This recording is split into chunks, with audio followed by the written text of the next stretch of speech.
Hello everyone, welcome to my tutorial using the Makeup by Mario Ethereal Eyes palette on a client.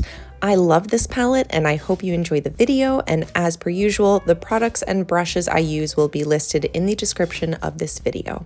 So first I'm picking up this light matte peachy shade for my transition. I'm going for like a warm, glowy, ethereal, but still very glam look. So I'm blending that into the crease and the outer corner using a fluffy Delium Tools Studio 785 tapered blending brush. Next, I'm picking up this darker warm brown with an old MAC 217 brush and starting to add some depth into the outer V and the crease. The new MAC 217 isn't the same, but I love the Smith Quill brushes as a replacement for that. The point is to use a pinched blending brush for this step. I like to get smaller and smaller with my brushes as I apply color and then go back in with the bigger ones to blend. So that's what I'm doing here with the Delium Tools brush, and I'm just kind of going back and forth with the two brushes until I'm happy with the saturation of color and the blend out. Now I'm taking the darkest brown in the palette with a Sigma E36. It's one of my favorite tiny rounded blending brushes, and I'm intensifying the outer corner and then dragging some of that color slightly into the crease to add more definition there. We don't need a ton of darkness in the crease because we are going to create definition by cutting the crease with a lid base. Now I'm taking my Delium Tools Studio 936 concealer brush and applying the Janessa Myricks Color Fix in Nude 1 to the lid super carefully because I want to make sure the eyes are symmetrical with this step. I'm applying the Color Fix about 2/3 of the way across the lid and then patting over it with a slightly fluffier but still flat brush. This one is the Delium Tools Studio 775 Duo Fiber Shader. And I'm doing that just to make sure the lines are a bit less harsh without compromising definition. And as usual, I'm going back and forth with those two brushes until I'm happy with the amount of coverage and the blend out. Now I'm taking the JCat Prismetal shadow in the shade 107 Chrome Galaxy on a My Kitco 0.3 My Fluffy Concealer brush.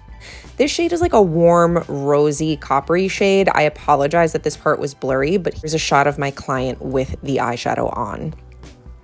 Next, I'm going in with this taupey sparkle shade on my fingertips and topping off the cream shadow with it. It's pretty translucent, so it works well as a topper or more of an all-over wash of sparkle. And this just looks so stunning on top of the other shadows we put down.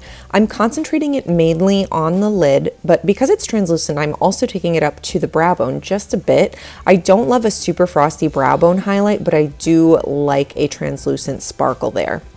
Moving on to the complexion, I'm wiping away any fallout from the eyeshadow with Embryolisse La Creme Concentrate and an aesthetic wipe, and I'm applying some Face Atelier Ultra Foundation in shade 3. I'm applying with a Real Technique setting brush and then blending out with the AOA Studio Paw Paw Blender Sponge. I really want like a very thin layer of this to start off, because the contour and highlight products that we're going to use are also pretty full coverage, so I just want an initial very thin layer of coverage. Next, I am super random with brows sometimes, so I decided to take a break and add more definition to the brows using a Delium Tools brow brush with some Inglot powder shadows and then the Bobbi Brown fine liner brush with the Inglot brow gel liners. Going back to the complexion, I'm applying some cream foundation from Cinema Secrets to the perimeter of the face. This is a slightly darker, slightly warmer shade than her complexion. And then taking a darker, slightly cooler shade, I'm creating some shape and sculpting. I'm then using the Ben Nye cream foundation in a pure white color to highlight whatever parts of the face I want to pop forward. Then going back in with my Real Technique setting brush, I'm blending out the contoured areas, being careful not to move it around too much because remember we are using contour to shape the face, so that's why I went in with a small brush. Then I'm taking a flatter brush to pat the under eye and highlighting foundation in. This is the My Kitco Synthetic My Perfect Powder Brush. I do like this better for creams actually than powders. Finally, I'm taking my Paw Paw blending sponge again with the tiniest amount of liquid foundation on it, the Face Atelier one, and I'm blending all over the face with that to kind of marry everything together. I know it feels like a lot of product, but applied strategically in thin layers, you can see it doesn't look heavy on her skin at all, and her freckles are actually still showing through a lot, which looks very beautiful. I'm concealing and setting her under eyes to give a final touch of brightness in that area. And then for liquid blush, I'm using the Danessa Myricks Vision Flush in Bread and Butter. It's a warm pink that complements both this eye look and the client's neutral skin tone beautifully. Then I'm topping that off with the pink shade from the Dior Backstage Illuminating Palette on the Flower Beauty Precision Blush Brush to give it a really glowy finished look. And then I'm using the browns in the palette with the little Sigma brush to smoke out the lower lash line. The false lashes are in this random style from eBay. I'll link them down below if I can find them. For the inner corners, I'm using Danessa Myricks Color Fix in Milky Way. It's ridiculously sparkly and beautiful. I actually use this for my own inner corner on my wedding day. And then in the waterline, I'm using the beige shade of the Kryolan Kohl Kajal pencil. If you do makeup on clients, be sure to give them time to blink and to have them point their eyes away from where you're applying. For lips, I always have trouble remembering what I use because I mix everything, but I believe the base was a combination of liquid lipsticks from Colored Rain, and the topper was definitely Colored Rain Lip Lacquer in Leslie Ann. That's my current favorite highlighting lip gloss.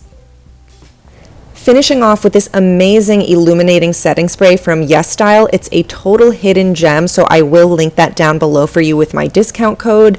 And that is it. Sorry about that little lash that fell underneath the eyes, but otherwise I'm obsessed with how this look turned out. Let me know in the comments if you've tried the Makeup by Mario Ethereal Eyes palette and what you've thought of this look. If you like this video, please give it a thumbs up and subscribe to my channel. Hit the notification bell so you can be one of the first to be notified every time I upload a new video.